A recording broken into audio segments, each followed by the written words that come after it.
தவைக்க தலைவருடைய விஜய் தொடர்ச்சியா ஆண்டுதோறும் மாணவர்களுக்கான அந்த ஊக்கத்தொகைகளை வழங்கக்கூடியதை அரசியலுக்கு அப்பாற்பட்டு கூட செய்யணும்னு நினைக்கிறதாக அறிவிச்சு அப்படிதான் நடத்துறாங்க. இந்த நடைமுறைங்கிறது அரசியல்ல ஒரு மாற்று நடைமுறை, மாற்று அணுகுமுறைன்னு பார்க்கலாம்.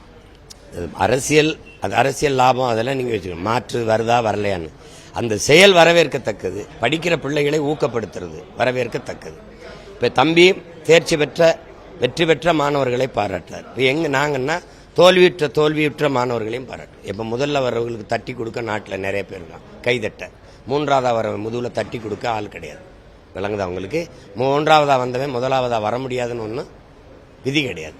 அப்ப தோற்றவர்களுக்கும் மரியாதை செய்து, ஒரு மதிப்பெண்ணில் தோற்றது 2 மதிப்பெண்ணில் தோற்றது தான் தோல்வி அல்ல, வெற்றியை துரத்தி கொண்டிருக்கிறோம் தான் பொருள். முயற்சிங்கன்னு வாழ்த்தணும்.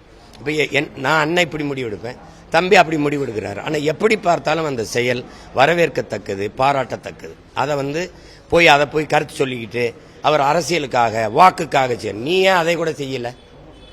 மற்றவங்கெல்லாம் நீங்க இவ்வளவு பெரிய அதிகாரத்தில் இருந்த கட்சிகள், நீங்க அதை கூட செய்யல. அப்ப அதானே பார்க்கணும். அப்ப அதை பேசுறதுக்கு மற்றவங்களுக்கு ஒன்றும் இல்லை.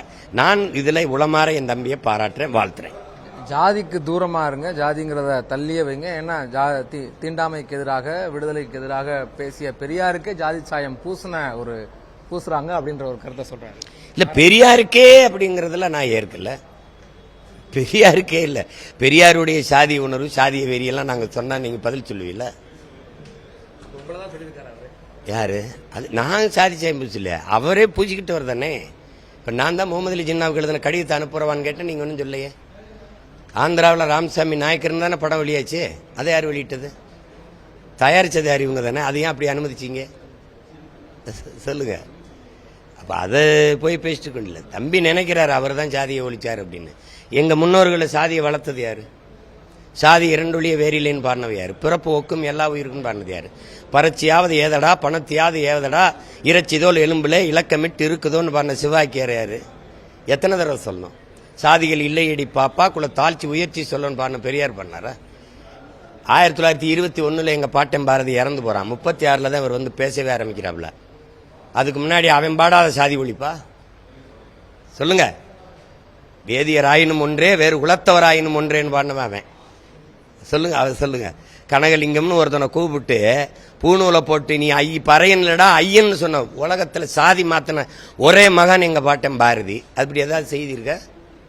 சும்மா ஏதாவது பேசிட்டு கூடாது, புரியுதா? இப்போ அவங்களுடைய வருகை எப்படிங்க? நீங்க உங்களுக்கு உலகத்திலே உங்களுடைய தத்துவத்துக்கோ கொள்கைகளுக்கோ போட்டியாக யாரும் இல்லை, ஒரு தலைவர் இல்லைங்கிறீங்க. ஓகே, அது பிலாசபிக்கலா ஏற்றுக்கொள்ளக்கூடிய வாதம் தான். பட் ஜனநாயகம் அப்படிங்கிறது எண்ணிக்கையினுடைய பெரும்பான்மை.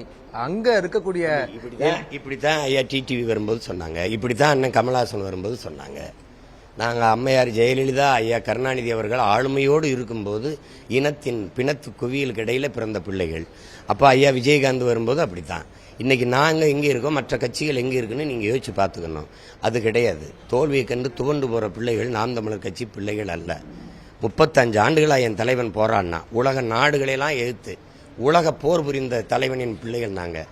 நீங்க கூட்டணியை பார்த்து பயப்படுறது புதுசா வர்றாரு. அதுல கணிப்பு என்னவா இருக்குன்னு அவங்களுக்கு பொதுவா இருக்கிற அரசியலாளர்களுக்கெல்லாம் நேற்று வரைக்கும் இருந்த போட்டிங்கிறது நீங்க தான் 3வது அணி, நீங்க தான் 3வது வாக்குகள், உங்களுக்கு தான் பொது மாற்று சக்தியா வேணும்னு நினைக்கிறவங்க, மாற்று அரசியலை வேணுங்கிறவங்க உங்களை தேர்ந்தெடுத்தாங்க.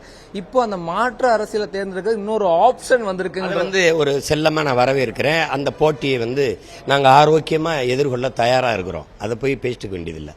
அதை நான் போட்டியா கருதணும், நான் கருதலன்றேன். அப்ப அது பேச்சு கிடையாதுல. எனக்கு இனிமேல் ஒருத்தன் எதிரி பிறந்து வர்றதில்லை. நான் ஏற்கனவே எதிரியை தீர்மானிச்சுட்டு தான் பயணிக்கிறேன். என்னை எதிர்க்கிறவனெல்லாம் எதிரி இல்ல, நான் யாரை எதிர்க்கிறனோ அவன் தான் என் எதிரி. நான் எதிரியை தீர்மானிச்சிட்டேன். அப்ப நீங்க இது பேசிட்டு இருக்க, கீழ இருந்து பாக்குற மக்களுக்கு 2 பேர் இருக்காங்க, 1 to 1.